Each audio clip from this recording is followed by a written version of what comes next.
We trust the lamb, not the donkey or the elephant. So let's start with the big findings. What did you learn about dechurching, just large scale in the United States?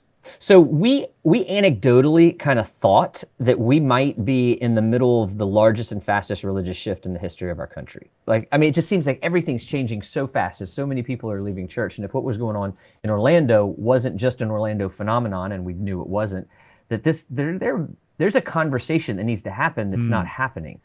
So in phase one of the study, we wanted to prove or disprove that thesis, and we proved it. We are in the largest and fastest religious shift. The previous largest shift was the 25 years after the Civil War. And our shift now, by percentage, is 25% greater than that, going the other direction.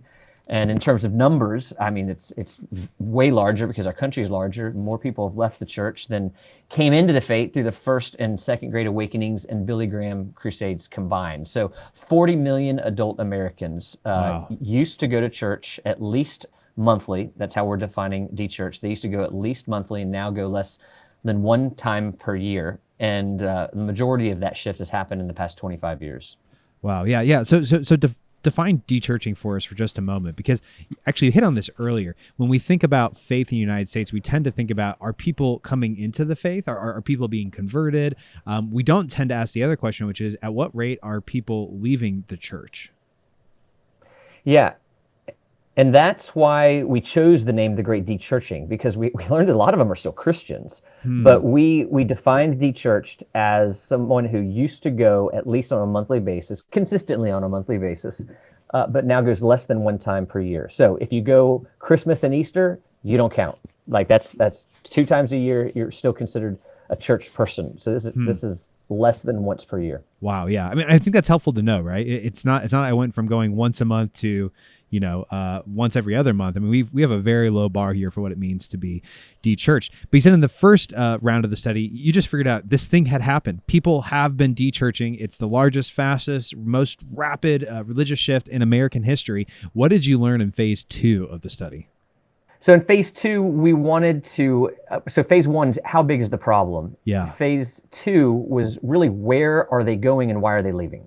And then phase 3 was diving into what exactly is happening in evangelicalism.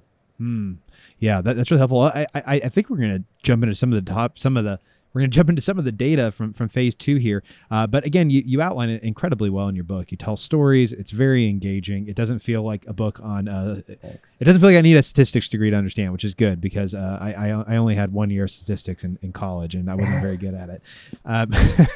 So let's hop in, because again, this book is starting an enormous conversation, and it's being discussed again in secular outlets and in Christian outlets. And in the book, you describe the 5 most common kinds of dechurching people. And so I want to just have you describe each of these groups one by one. I'll ask some questions. But before we do that, can you just tell us how you discover these 5 groups? I mean, where do they come from? Did you guys just make some guesses?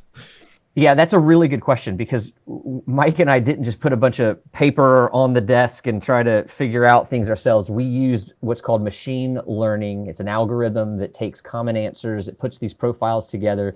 So it said, here are these profiles. Then we had to go and understand the profiles and understand what are we looking at here. And so that was a lot of work with the help of Ryan Burge. Of course, Mike Graham is an analytical genius, as you know. And so together we looked at these profiles and began to understand them. Yeah, and I think that's important, because as we look at these 5 different profiles, which will be cultural Christians, dechurched mainstream cultural evangelicals, exvangelicals, dechurched BIPOC, I don't have to keep going. As we look through them, I think someone could come to the conclusion that you were just guessing that there's look, we've done the research, so we can go out and find how are BIPOC people responding to this, and then create a profile around them. And the reality is it's actually the inverse. The AI went through using machine learning and said, hey, these are the 5 most common profiles, and so these are the ones that you really need to pay attention to. So this is not some sort of ad hoc take the data and see what we want to build out of it. This is the best data, and it's using, again, AI to give us these profiles. So let's look through each one individually, and I want to start with cultural Christians. Can you just tell us who cultural Christians are? Maybe common racial, geographic, age, gender, all those demographic things, but tell us, who are they? Yeah, so the cultural Christians, we're talking about 8 million people, 8 million Americans who dechurch from an evangelical church. They're largely white. They don't have any pain points with the church. They have positive feelings toward the church. They might show up on Christmas every other year. They might get married in a church. But this group, only 1% of them believe that Jesus is the Son of God.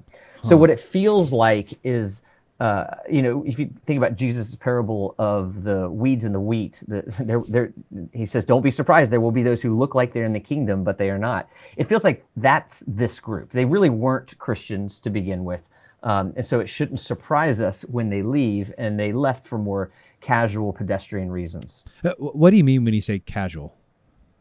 Yeah, so if you listen to social media pundits and the New York Times, you might think that all dechurched people leave the church because the church did them wrong, they deconstructed, they want nothing to do with the faith anymore. But that's just not what we're looking at. It's not monolithic. And so we realized actually only about 10 million of the 40 million are what we call dechurched casualties. They do have a pain point. Something did happen.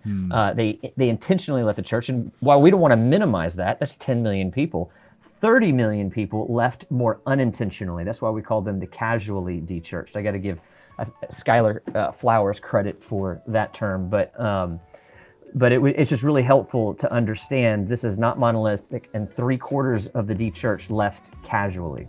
I'm Patrick. Thanks for watching this video. If you're passionate about ending tribalism in the church and giving Jesus your allegiance, you're not alone. We have a podcast and a book. They're both called Truth Over Tribe. You can download the podcast on Apple Podcasts or Spotify. You can buy the book on Amazon. I hope you'll check them out.